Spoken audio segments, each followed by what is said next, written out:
વર્ષ પૂર્ણ થતા અમદાવાદમાં અનોખી રીતે ઉજવણી કરવામાં આવી છે। અહીંયા એક્ઝિબિશનનું આયોજન કરવામાં આવ્યું છે, જેનો હેતુ રામાયણને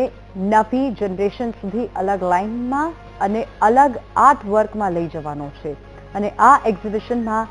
5 જનરેશન આર્ટિસ્ટ છે। અલગ અલગ આર્ટિસ્ટ અલગ અલગ લાઇનમાં કામ કરે છે। રામાયણના જે ગુણો છે તેને આર્ટ વર્કની મદદથી રજૂ કરવાનો અનોખો પ્રયાસ કરવામાં આવ્યો છે, જેનાથી નવી જનરેશન એક અલગ સ્ટાઇલ અને માધ્યમથી રામાયણના ગુણોને આત્મસાત કરી શકે।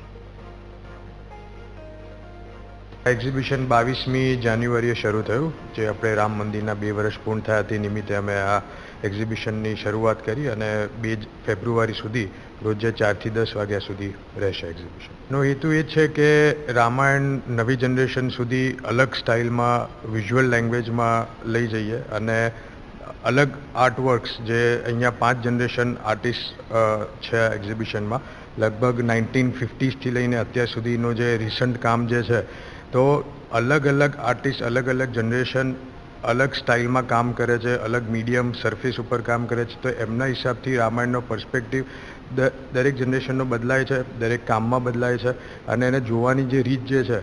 પણ દરેકમાં જે રામ ભગવાનના જે રામાયણના જે ગુણો જે છે, જે આપણને માનવજાતને વર્ષોથી શીખવાડી રહ્યું છે, એ વસ્તુ અમે પેઇન્ટિંગ્સમાં અને આ આર્ટવર્ક્સમાં રજૂ કરવાનો ટ્રાય કર્યો છે કે જેથી કરીને નવી જનરેશનને એક અલગ સ્ટાઇલમાં આપણે રામાયણના ગુણો લઈ જઈ શકીએ।